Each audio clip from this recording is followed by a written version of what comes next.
যে পশ্চিম বাংলার হাইকোর্টের যিনাকে ভগবান বলে আখ্যায়িত করেছিল, আর সেই ভগবানের বিরুদ্ধে ভক্তের লড়াই। মিস্টার অভিজিৎ গাঙ্গুলি সাহেবকে সম্মান করি, শ্রদ্ধা করি। রাজনীতিতে ভালো মানুষের আসার প্রয়োজন আছে, কিন্তু উনি যে দুর্নীতির বিরুদ্ধে লড়াই করেছে, আমরা অনেকদিন আগে পড়েছি নাকি কালিদাস যেই গাছের ডালে বেড়েছে সেই ডাল কেটেছে। উনি যেই দলে যোগদান করেছে এটা হলো দুর্নীতিগ্রস্ত, আবার ওই দলের প্রার্থী, এটা হলো অভিজিৎ গাঙ্গুলি। তো কাজেই এই বিজেপি ধর্ম নিরপেক্ষ নয়, বরং সাম্প্রদায়িক দল। গোটা ভারতবর্ষে সাম্প্রদায়িক উস্কানি দিয়ে ভারতবর্ষটাকে অশান্ত করেছে।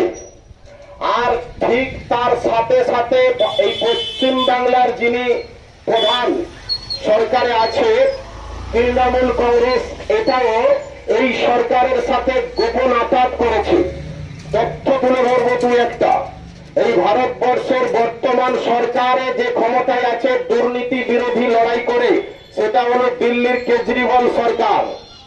এই কেজরিওয়াল সরকার দুর্নীতি বিরোধী লড়াই করে খুব তাড়াতাড়ি সরকারে আসার পরেও একটা জোট করার কারণে তাকে গ্রেফতার করা হয়েছে বিজেপি বিরোধিতা করার কারণে। আর আমাদের মাননীয়া সেটিং করে প্রত্যেক দিন বিজেপির বিরোধী কথা বলে, কিন্তু একটাও মুখ্যমন্ত্রী ওনার প্রধানমন্ত্রীর সাথে মিটিং করে ক্যামেরা থাকে না। এটা কিসের সেটিং এর জবাব দিতে হবে? পরিষ্কার কথা, এই ভারত সরকার হলো একটা বেচারাম সরকার। পুরো ভারতকে রেল থেকে নিয়ে সবকিছু বেচে দিচ্ছে। আর তার সাথে সাথে আমাদের এই যে মুখ্যমন্ত্রী, এই যে সরকার, এই সরকারটা হলো লুটেরার সরকার, চোরের সরকার, চাকরি চোরের সরকার হলো এই সরকার। মেধাকে বিক্রি করেছে, চাকরিকে সেল করেছে। এর জবাব জনগণ আগামী নির্বাচনে দেবে। জনগণ আপনাকে ক্ষমা করবে না, জনগণ আপনাকে কোনোদিন ক্ষমা করবে না।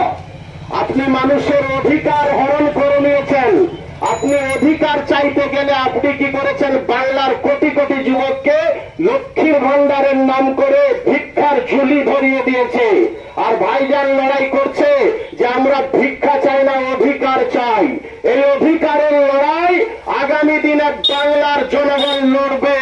এই দাবি, এই চিন্তা নিয়ে আমরা ভাইজানের প্রার্থীকে আমরা ভোট দিয়ে জয়যুক্ত করব।